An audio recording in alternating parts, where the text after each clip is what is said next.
Muito obrigada pelo convite, por fazer parte desse grupo. Eu estou aqui representando um monte de gente, então eu não vou falar de mim, eu vou falar do CITU, que é o Circuito Independente do Teatro de Uberlândia.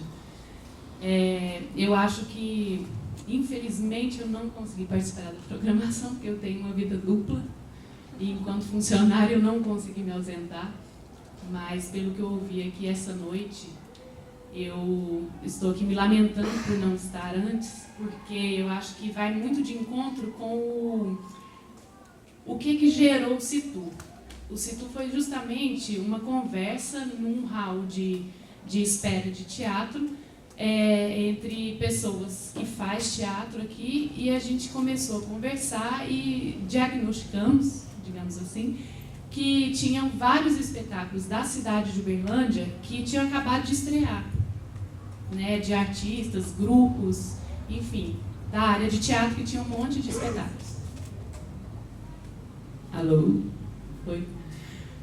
E aí a gente falou assim, nossa, olha isso, dá pra gente fazer um festival. Como a gente não sabia, mas dá pra gente fazer um festival. Então éramos 5 na época, Giovana Parra, Rafael Michelichen, eu, a Tamara dos Anjos e o Mário Leonardo. Nós 5, a gente estava conversando, e a gente falou, então vamos chamar a galera e ver se eles topam fazer um mini festival? Vamos. Começamos a falar com as pessoas individualmente e as pessoas foram aderindo. Quando a gente chamou a primeira reunião, a gente não acreditou no número de espetáculos que existia. Então, primeira coisa, tá, se a gente vai fazer um festival, tem artistas e grupos de teatro que querem, aonde a gente vai fazer isso, com que dinheiro? Então, a gente procurou o Grupo Pontapé, que foi um lugar que abraçou várias dessas estreias que aconteceram basicamente no ano de 2018, mas 2017, 2018, foi um lugar onde nasceram vários dos espetáculos, e aí a gente foi conversar com o Pontapé se poderíamos fazer esse mini festival na sede. E aí o Pontapé nos acolheu, e a gente começou a fazer reuniões. Chegamos a um primeiro montante de 27 espetáculos, e aí a gente viu que não era possível fazer um mini festival. Aí a gente foi aumentando a agenda em diálogo com o pessoal do Pontapé, e aí a gente fechou um total de 24 espetáculos, num total de 21 artistas e grupos daqui da cidade de Uberlândia. São pessoas que são daqui ou pessoas que estão fazendo teatro aqui, que moram aqui há muito tempo, enfim. E aí a gente conseguiu fechar uma programação que começou em maio, vai até dezembro, nos 3 primeiros finais de semana de todo mês. Então, aos sábados e domingos, a gente tem uma programação. E aí, justamente por isso, porque a gente, aqui em Uberlândia, a gente tem muitas poucas oportunidades de poder fazer, por exemplo, dar continuidade a um espetáculo que seja de repertório, né? Geralmente, a gente faz uma estreia, e aí consegue fazer uma temporada mínima aí de 2 finais de semana, e aí o espetáculo fica na gaveta, ele fica aguardando a oportunidade de participar, por exemplo, do projeto que a gente tem aqui na cidade, que é o Boca de Cena, ou alguns espetáculos até ocupar o municipal, e participar de festivais fora da cidade. Então, a gente viu que a gente tinha que começar a criar as nossas próprias oportunidades de dar continuidade aos espetáculos de repertório dos grupos, e aí acabou que virou uma coisa tão maravilhosa, que ficou grande, e aí a gente teve que acionar várias áreas de conhecimento que eu não imaginava. Eu sou uma pessoa que, aí dentro do CITU, eu descobri que eu trabalho da porta do teatro para dentro. Eu nunca trabalhei em produção. Então a gente foi pegando a gestão desse grupo, dessa programação continuada, ela é feita pelos próprios artistas que estão envolvidos, e ele auto-se-gere. Nós somos um movimento independente, nós não temos financiamentos de nenhuma parte. Então, cada grupo entrou com um financiamento inicial baixo, para que o Situ pudesse gerir toda essa movimentação.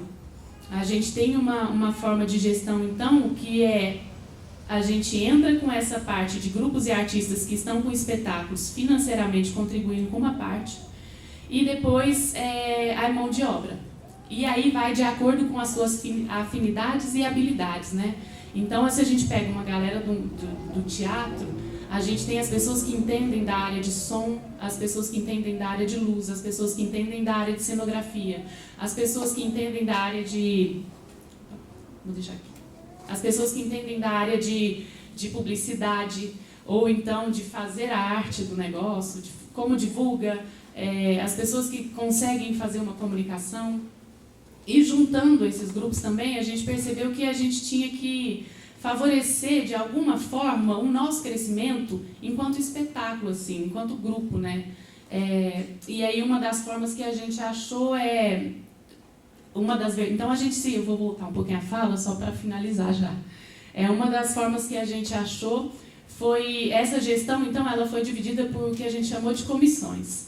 Então a gente tem a comissão do diagnóstico técnico, porque a parceria com o Pontapé, que é esse lugar que nos acolheu, foi feita também com a finalidade da gente fazer melhorias no espaço, mas melhorias que não são só para o Pontapé, mas para quem está lá dentro apresentando. Então nós, artistas, que estamos usufruindo do espaço, como a gente pode colaborar para dar manutenção, contribuir com esse espaço aqui também. E aí a gente criou esse diagnóstico técnico e tem uma parte do dinheiro que vem da bilheteria, que esse dinheiro, uma parte dele, ele vai para a gente poder dar manutenção no próprio espaço. Então, desde comprar cabo, comprar lâmpadas, enfim, aí vai da demanda ali espacial para que o espetáculo aconteça. Aí a gente tem a equipe de comunicação é a que se subdivide.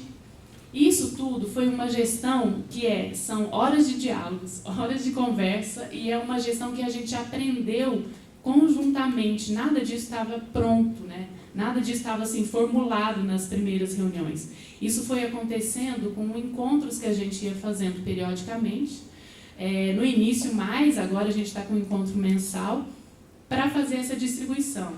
Aí a equipe de comunicação tem uma subdivisão, eu não participo dessa equipe, mas é uma equipe que é a comunicação, que é criação de arte, a comunicação que é só nas redes sociais e tudo mais, a comunicação que é jornal, né, comunicação impressa.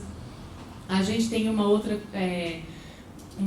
coordenação, que são os leitores de cena, que aí a gente convidou pessoas para poder fazer o que a gente conhece muito como uma crítica, né? E conseguimos o espaço do jornal aqui, do Diário de Uberlândia, para poder publicar isso. Então, encerrando, eu acho que o Situ ele é um movimento que é meio como a gente sobrevive principalmente a esse estar, né? Como nós estamos agora na nossa forma política e econômica. Então, vou encerrar minha fala aqui, porque finalizou, e aí a gente vai conversando, eu acho. Bom, gente, meu nome é Thiago, sou produtor cultural aqui também de Uberlândia. Eu já faço um evento aí que já vai para 11 anos de mercado aqui em Uberlândia, aqui o Katsu, né? É um evento voltado para criança, para adolescente aí, tem muita pessoa mais velha também que está conosco aí no barco, que gosta aí dos nossos temas que são envolvidos aí, temas geeks, nerds, né? O pessoal aí deve conhecer aí. Então, o projeto ele começou em 2008, tá? Ele começou porque no Brasil tinham poucos eventos no cenário. Você via evento mais em São Paulo mesmo, em grandes capitais. E você via que eu via que Uberlândia tinha uma carência muito grande desse estilo de evento, né? O pessoal até tentava idealizar alguma coisa, mas nunca colocava para frente. Então, eu queria trazer essa cultura japonesa, essa cultura do desenho animado japonês também para cá, para o pessoal conhecer, porque no tempo de 2008 não era tão difundido quanto você tem na internet hoje, com a velocidade que nós temos hoje e tudo mais. Então era muito mais difícil, né, para você ter esse tipo de acesso nesse conteúdo.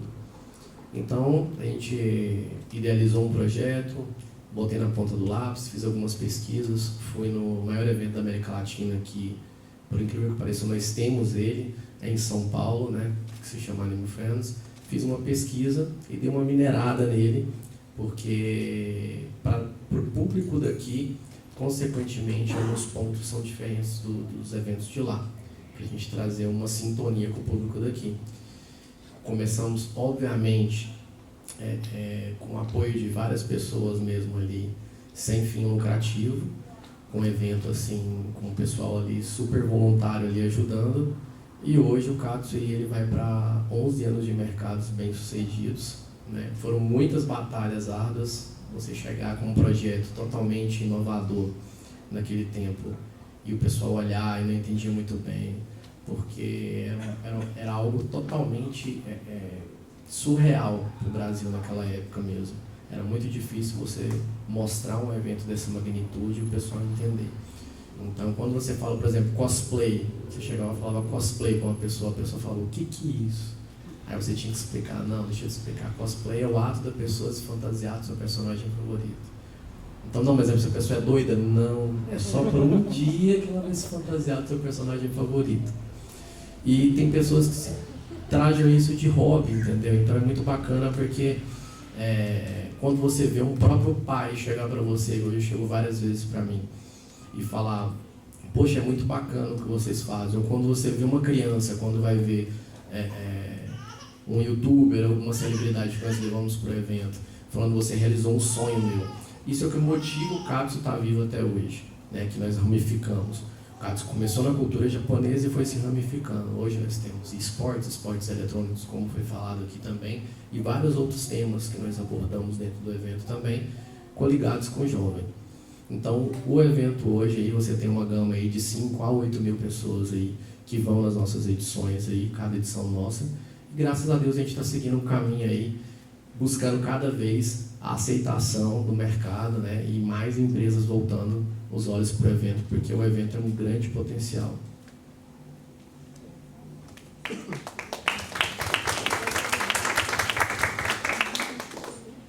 Boa noite. Obrigado, Rubens, pelo convite. Eu sou Iraçu. Eu sou um pouco daqui, um pouco forasteiro. Então, eu tenho trabalhos aqui com um grupo de teatro que está se iniciando, está nascendo, atrelado a um trabalho de mestrado da Claudinha. E tenho trabalhos também em São Paulo, mas que tem me permitido um intercâmbio com a cidade também interessante. Enfim, trabalhos na área de educação musical e da temática das culturas indígenas e afro-brasileiras na educação. Que acho que a Kátia até não falou dessa parte, mas o convite do Rubens foi muito ligado a essa temática, né, das culturas indígenas e afro-brasileiras. E que acho que até vou tentar trazer um pouco mais disso, que é um tema muito denso, muito amplo. Se eu tentar falar de educação musical, etc., né, é muita coisa para pouco tempo. Mas, enfim, o envolvimento com essa temática, hoje eu coordeno um curso de pós-graduação com esse tema, que funciona em São Paulo, para o qual esse mês, inclusive, eu vou levar um professor daqui, de Uberlândia, para dar aula, e tem surgido pessoas interessadas como alunos também da região, tem uma escrita de Araguari, enfim, então é interessante que esse trabalho eu tenha me colocado num lugar de trânsito, de interação com a cidade, com São Paulo também. E essa relação com culturas indígenas, afro-brasileiras, vem de uma busca pessoal também, né, da minha própria indianidade, e que se atrelou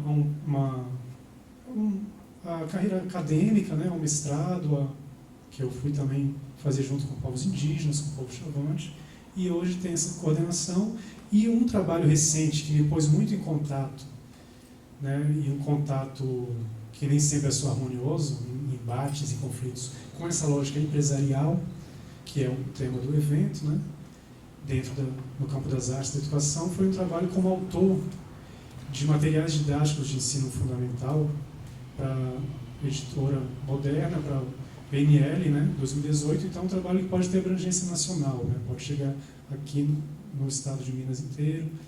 E, então, a minha fala, eu quero pontuar algumas coisas que não dá para aprofundar, que a gente pode desenvolver na conversa, mas que seriam sobre a relação que a gente, de modo geral, tem com as chamadas culturas indígenas e afro-brasileiras, né? E pegando assim um foco disso, a construção de modos de pensar, modos de dizer, né? As culturas indígenas e afro-brasileiras, e também as artes e educação. Acho que a partir dessas experiências, a reflexão que eu queria trazer é nesse sentido. E trazer o seguinte ponto de vista, que assim, já é crescente em vários campos, né, em várias áreas de conhecimento, mas eu acho que isso ainda está longe de chegar nas políticas públicas, mas há que ter uma mobilização, um movimento para isso, que é olhar para culturas indígenas e afro-brasileiras, não do ponto de vista simplesmente da justiça social ou da inclusão, mas como conhecimento, como diversidade epistemológica. É um salto aí que já está sendo construído, já está bem aquecido, mas que ainda está longe, né, disso chegar nas políticas públicas e na discussão de economia da cultura. Tem muito a se fazer. E é esse ponto que eu queria destacar. Claro que isso dá uma discussão longa, mas que eu não tenho tempo, né, para isso. Até me avisem se eu estiver me alongando, porque a tentação de falar sobre isso é grande.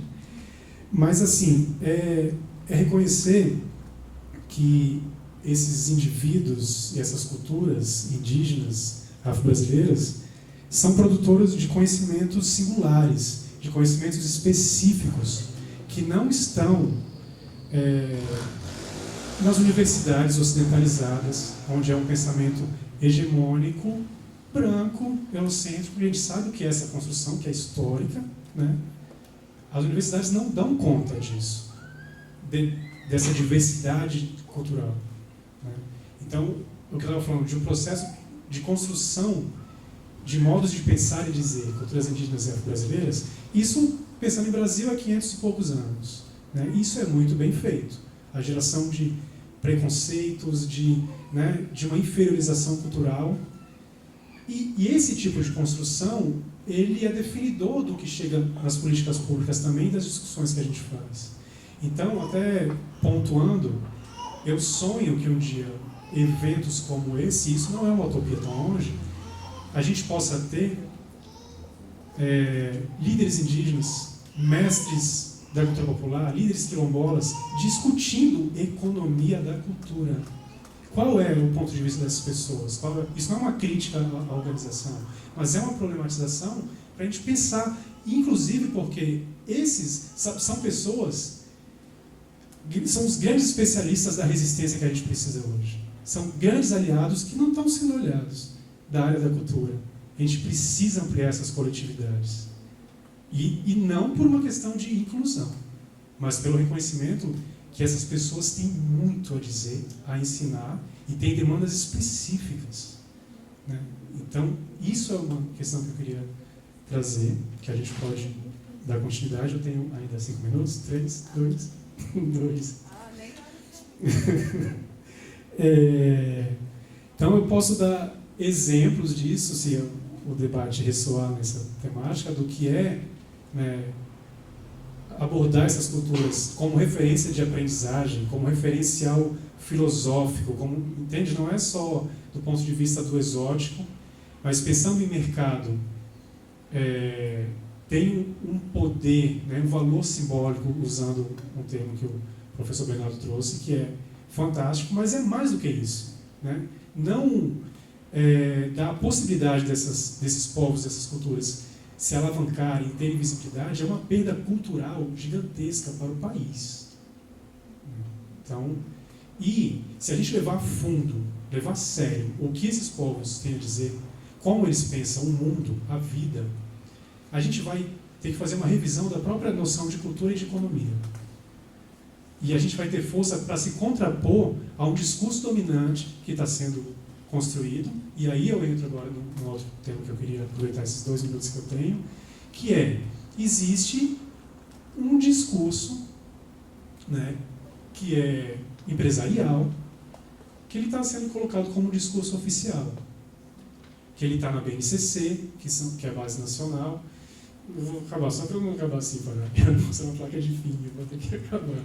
Mas, enfim, existe um discurso que está sendo colocado como oficial e que ele vem, né, com uma lógica muito mais empresarial e que ele não é um problema, por isso a gente tem que aprender e conhecê-lo, e acho que esse é fantástico o evento, para a gente ter esse corpo a corpo, para a gente conhecer, mas imagino eu aqui, artistas, educadores que ouviram vários dos palestrantes, tem vários momentos que as pessoas mais, de fato, da gestão empresarial falam que a gente vê o quanto é frágil quando toca na questão de arte e de educação.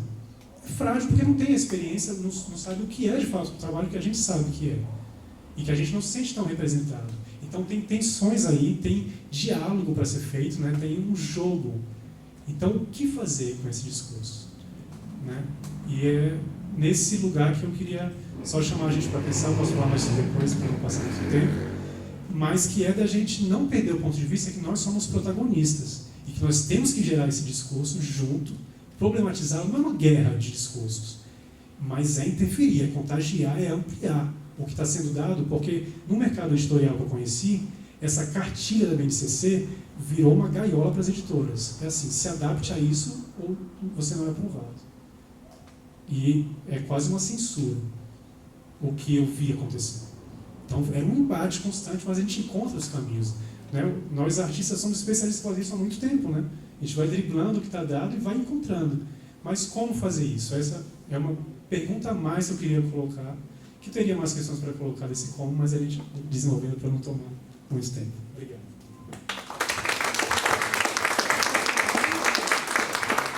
Boa noite, meu nome é Luiz. Eu sou do Libertas, eu vou falar um pouco da história, do porquê que eu quis montar um food truck, bem breve aqui. Eu quis trazer um pouco para Uberlândia a própria gastronomia mineira, que é uma coisa que a gastronomia não é muito debatida, né, nesse meio cultural, assim, ela fica um pouco de lado, assim. E começou a onda dos food trucks, eu quis trazer a comida mineira um pouco sofisticada aqui para Uberlândia. Que eu não estava morando aqui na época, estava morando em Brasília, e aqui eu sempre sentia muito falta dessa raiz mineira aqui em Uberlândia. Então tinha um sócio na época, a gente resolveu montar aqui um food truck para levar uma culinária, entre aspas, um pouco sofisticada a preços acessíveis porque o pessoal aqui em Uberlândia parece que não tem muito uma raiz assim, que é meio Goiás, é meio São Paulo, fica no meio do caminho, então a gente resolveu, foi muito difícil trazer aqui Ora Pronobis, pastel de angu e essas coisas assim. E começamos com o food truck e para chamar a atenção do food truck nós fizemos muitos eventos aqui também nas praças, a gente queria devolver a vida. As praças estavam bem esquecidas e fizemos muitos eventos para isso, para chamar a atenção tanto da gastronomia quanto das praças. Fizemos na raça mesmo, assim, não tinha tanto apoio da prefeitura, tudo, a gente foi meter uma cara, fizemos o Miau, que é a música instrumental alternativa de Uberlândia, uma noite da cerveja maluca, jazz na praça, samba do trabalhador, e o que vinha dando na nossa cabeça a gente ia fazendo e cuidando das praças, revitalizando. E cerveja maluca era os produtores pequenos de cerveja que tinham aqui, juntamos com músicos locais e colocava tudo na rua. Era bem maluco. Aí depois, com o tempo, eu resolvi, agora depois foi dando uma baixada também no food truck, eu resolvi abrir agora o Libertas Vender Bar, que a gente já tem quase 3 meses e a gente está tentando desconstruir essa gastronomia para construir um outro tipo de culinária. A gente é muito artesanal. Assim, minha meta era trabalhar com produtos locais. Esse é onde eu trabalho com as cervejas artesanais só da região. E os queijos da região, Baru, castanha de Baru, que é muito pouco explorado aqui em Berlândia, aqui do Cerrado, e pouca gente conhece. E resumindo, assim, é isso mesmo.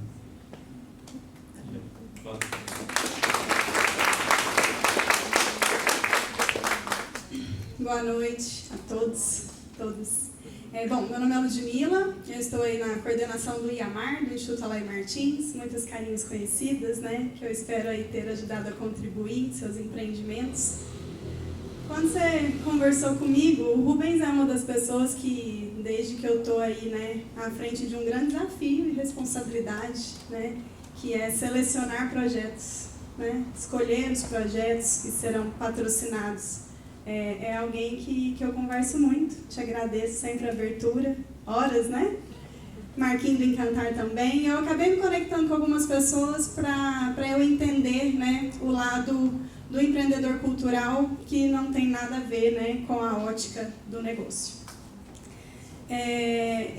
Tem tantos chapéus aqui que eu queria falar, eu vou tentar separar. Um deles, né, eu ocupo hoje uma posição que é de um instituto ligado a um grupo empresarial, mas é um instituto, é uma OCIP. E não é uma diretoria de uma empresa. E coube a esse instituto o papel de gerir o investimento social privado desse grupo. E o instituto não é um instituto de investimento em cultura diretamente, né? É um instituto que trabalha a educação de jovens há 14 anos. Trabalha em empreendedorismo, esse é o fomento e a pegada. E aí esse painel tem uma proposta de falar de criatividade, né? De falar do que fazer diante de um cenário de desafios, e lá pra gente não é diferente. Existem pressões internas, mas eu falei que eu tinha vários chapéus, e um deles é uma pessoa que acredita. Eu sou uma pessoa muito romântica, eu acredito no mundo, na transformação e no poder de cada um. Então eu assumo uma posição que, né, eu tenho que tomar certas decisões e avaliações de projetos que chegam até nós, são milhares, eu digo, de todas as frentes por ano, para a gente ter uma grande responsabilidade. Por outro lado, eu não estou na empresa, então eu tenho uma liberdade, né? E aí vem uma questão muito bacana de isso estar dentro de um instituto, né? Não está no marketing, está dentro de um instituto que trabalha educação. Quando eu olhei, né, há 5 anos atrás para essa oportunidade, também me veio, né, a necessidade de aprofundar e conhecer muito, porque vem, né, com essa responsabilidade, tá bom. É um investimento social privado, olha a palavra bonita, né? Mas o sentido dele é qual? É público, não é? O sentido desse investimento social é público. Ele é privado, mas ele tem um sentido 100% público. Ele vem de dedução, ele vem de renúncia, né? No caso da educação, tem um investimento que é direto. E aí, com isso, a gente se depara com uma situação de tomar algumas decisões e começar a tentar abrir certos diálogos, né? Você falou muito bem a palavra conexões. O que eu tenho sentido com os anos tem melhorado, mas é que às vezes a gente tem muito milímetro em trave para dialogar. E eu tenho, né, com o tempo, tentado quebrar isso. Dentro da empresa, eu acho que fui feliz em conquistar a liberdade do Instituto, poder colocar o peso naquilo que tem mais sentido público. Isso foi uma vitória, né? Aí quando a gente vem para a comunidade que consome cultura, né, para os empreendedores culturais, de repente a gente encontrou um cenário que era achar como conectar, como ter esse diálogo sem parecer que a gente estava, né, é sempre assim, meio milindre, né? Não, mas por que você está perguntando isso? Por quê? Né? Porque o que eu cheguei lá era assim, tinham N projetos patrocinados e uma distância tão grande dos seres humanos que compõem essa organização destes projetos e de quem era patrocinado de nós. E da comunidade, então, enfim. Então, essa conexão foi um papel criativo. E foi não. acho que é diário. Eu tenho tentado quebrar essas barreiras e tentado aproximar muito, porque eu acredito que a conexão é uma das respostas. Quando você perguntou lá, entraves e potencialidades, eu acho que ela é ambos, né? A falta de, né? E a conexão genuína e real, né? É o que desbloqueia tudo aí para a criatividade, para tudo funcionar. Então, assim, em termos práticos, né? Há alguns anos, os projetos que a gente patrocina, né? Aproveitando aqui a secretária, dentro do Programa Municipal de Incentivo à Cultura, o que eu percebi é que eram projetos que não se conversavam nunca, né? Isolados, patrocinados por uma empresa ou duas, no nosso caso lá vários CNPJs, né? Tem lá uma cesta de CNPJs, mas projetos que não se conversavam e que até, eu acho que uns 5, 6 anos atrás, eles eram meio tendenciosos para uma mesma área. São tantas áreas, né, dessa economia, muito para a música, né? Então, quem está aí mais tempo na cidade vai lembrar onde estava a marca nessa época, não é? E aí o primeiro cuidado foi conexão, foi um olhar humano dos humanos que estão ali naquela organização, né, sensíveis. Então, a gente, nos últimos anos, tem um compromisso de tentar fazer pelo menos um projeto de cada área, né? E eu acho que a gente tem conseguido cumprir aí esse desafio. E aí, depois que você seleciona um projeto de cada área, a gente começou a reunir lá dentro do IAMAR esses empreendedores culturais. Porque, olha só, o mais difícil, vamos dizer assim, né? Que era complicado, tá bom. Não é muito dinheiro, mas tem lá um patrocínio. Agora, conversando, quanta coisa você não pode conseguir a mais, que são receitas de gratuidade, às vezes, entre os projetos, né? Conexão, intercâmbio. Então, a gente começa anualmente, e aí é uma missão minha, a promover a abertura para que todos esses projetos que estão lá patrocinados por uma mesma marca conversem, entendam que eles podem e devem, na minha opinião, fazemos pouco, né? Se conectar e tentar, né, influenciar um ao outro, aprender um com o outro, né? Então, esse eu acho que é um ponto muito importante que eu peguei o gancho da sua fala, que é a palavra conexão, nessa onda toda da criatividade. E aí, o outro lado que eu queria comentar é aquilo que eu falei, do sentido público, né, do nosso investimento. Então, é um instituto que trabalha educação para o empreendedorismo com jovens e que tem um chapéu lá de também fazer a gestão dos recursos, né, de renúncia fiscal desse grupo. E a gente não conectava uma coisa com a outra, né? Então, de tudo que eu ouvi, é impossível a gente desconectar educação e cultura, não é não? Mas não era conectado, né? Por algum motivo, a gente não consegue ainda muito essa conexão. Então, nós temos dentro do IAMAR, né, um OCIP que recebe um recurso significativo e que trabalha com o jovem a cultura empreendedora. E não é a cultura de abrir a empresa, né? É a cultura de empreender como o quê? Comportamento, foi falado muito aqui, né? Dos socioemocionais, as competências, né, para o emprego.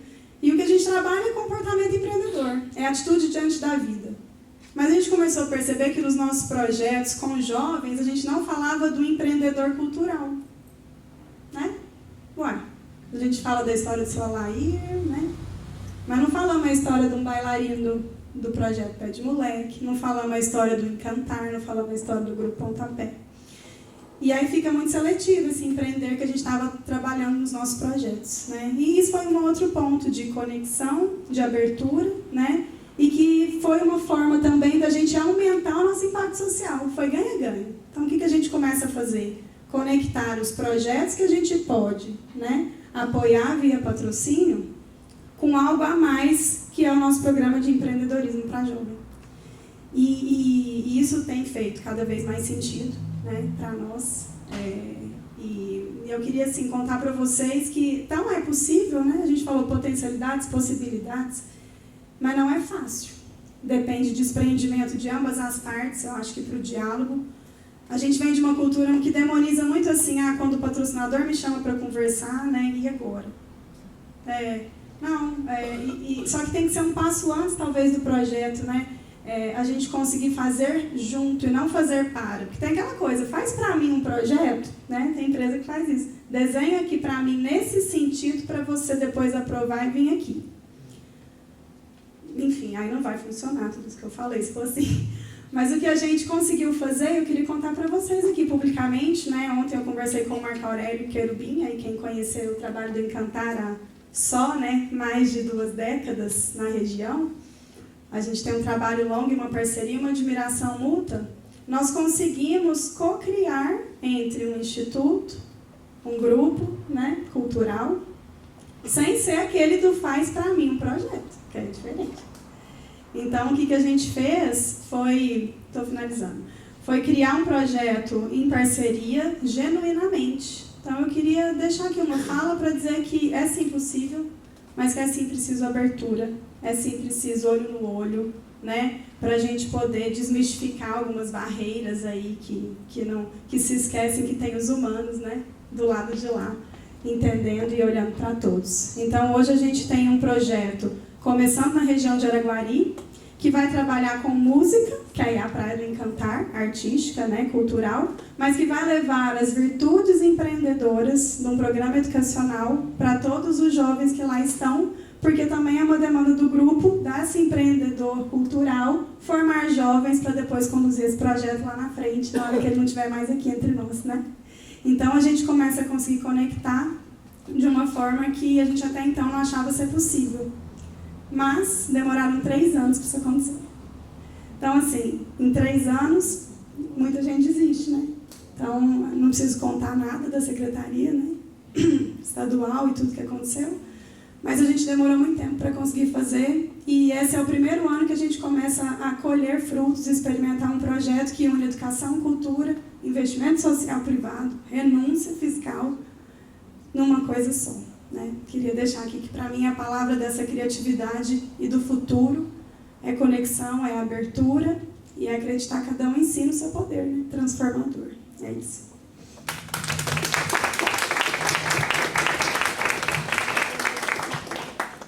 Boa noite. Obrigada, Rubens, o pessoal do Grupo Pontapé. Que prazer e que honra estar aqui com vocês todos. Tá? Eu vim aqui hoje só para falar do Festival de Dança. Preparei um relatório enorme, está aqui nessa pasta, mas eu juro que eu não vou ler. O Festival de Dança, ele iniciou na cidade de Uberlândia no ano de 84. Então, ele existe há 35 anos. Nesses 35 anos, ele nasceu de um pedido da comunidade. Eu tenho ali a Cida, que foi uma servidora exímia de carreira e que acho que participou de todos esses festivais. Não é que ela é velha, não, ela entrou muito cedo. Um bebê.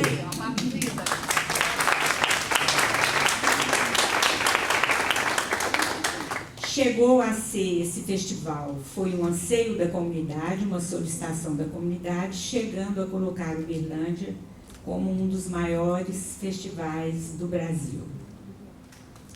Nesses 35 anos, esse festival foi sendo transformado. Num dado período, ele passou a sua execução para o poder público, deixou de uma mão de um grupo de pessoas, veio para o poder público. Depois ele já tinha recursos para que ele fosse realizado. Depois o poder público se associava a alguma ONG para apresentar esses projetos para captação de recursos.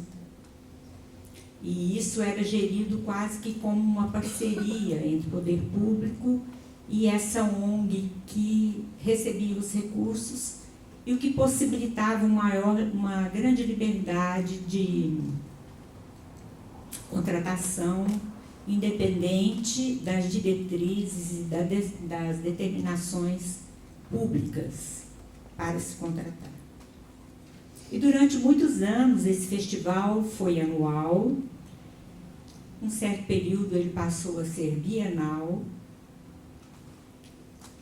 competitivo. Depois tivemos uma falha de 3 anos sem o festival e ele retomou anual com um pequeno recurso de premiação para esse ano. Uma das grandes preocupações é que esse festival, ao ser apresentado aos patrocinadores, a empresa Ludmilla, fica o meu agradecimento, ele não é pronto. Esse festival é construído entre poder público e a comissão formada e eleita pela sociedade civil. Então, ele vai sendo construído ao longo das possibilidades e dos diálogos. E uma das questões que foi muito colocada do ano passado para cá é como é que está, até quando o festival é uma vitrine, até quando ele está contribuindo na formação, qual o verdadeiro papel do festival dentro da sociedade que ele está inserido. Esse ano, o formato final já está concluído. O festival acontece no mês de outubro e já existem algumas ações. Vão acontecer não só o festival de palco, nos dias determinados, mas durante 5 finais de semana anterior ao festival, nós estaremos em pontos distintos da cidade com palcos livres. E a partir do mês de julho, serão ofertadas oficinas de continuidade para a comunidade até o mês de dezembro. Então, será trabalhado um pouco a formação dentro dos diversos estilos, em pontos bem distantes da cidade, porque infelizmente Uberlândia tem o seu equipamento cultural muito no centro da cidade, nem sempre, quase nunca é aqui no centro que há essa necessidade. Então, o festival, a previsão deste ano é estarmos trabalhando diariamente com 80 pessoas, 80 servidores, diariamente. As inscrições já estão abertas, com a expectativa de recebermos na cidade 600 bailarinos. Uma das coisas que está nos surpreendendo é a quantidade de inscrição que estamos recebendo de outras cidades.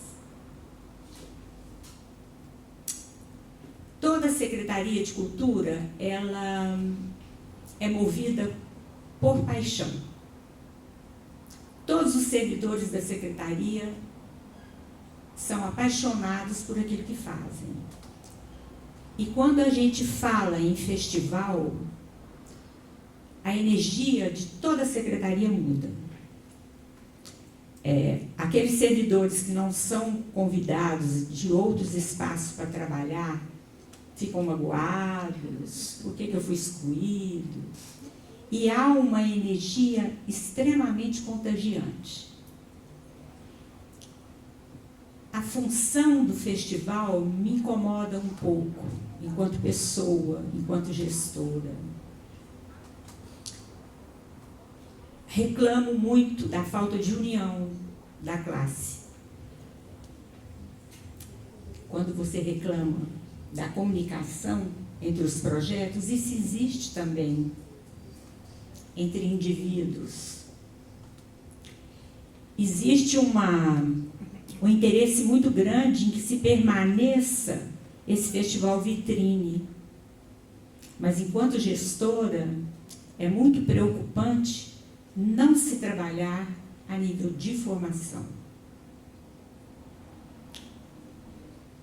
O festival é lindo, é maravilhoso, é cheio de luzes e holofotes. Mas o que fica? E Uberlândia tem uma característica muito forte. O ano passado, uma professora de uma academia daqui fez um processo seletivo e conseguiu classificar na cidade de Uberlândia a parte do festival. Conseguiu classificar em Uberlândia 25 pessoas, grupos que ganharam bolsa a nível internacional. 8 deles são da cidade de Uberlândia. Que conseguiram ganhar bolsas, concurso, formação em 5 línguas. Então, Uberlândia tem grande potencial criativo. E falar em criatividade, Rubens, a Secretaria de Cultura tem que trabalhar 25 5 horas por dia com criatividade. Cada dia é diferente do outro. Cada vez que você tenta fazer um tipo de ação, e aí eu vou na sua fala, quando você disse que a gente tem que descobrir caminhos, e é assim que a Secretaria de Cultura tem trabalhado, é na descoberta de caminhos. Essa angústia que percorre todos vocês, ela é nossa também. E tão grande que a gente também é gestor. E a expectativa em cima de um gestor público, de uma área como a cultura, é imensa. Porque todos vocês que chegam na secretaria, vocês sonharam. E o que vocês veem? Vocês esperam que a gente entenda um pouco do sonho para que vocês possam realizá-lo. E nem sempre isso é possível, ou quase nunca é possível. Então, o projeto Festival de Dança, ele não é consolidado, ele é construído de acordo com a criatividade para se contornar os problemas e com as possibilidades, sejam elas físicas, de recursos, e o tanto de paixão e de amor que é envolvido. Também tem que ser contornado. Acho que é isso que eu tenho para falar.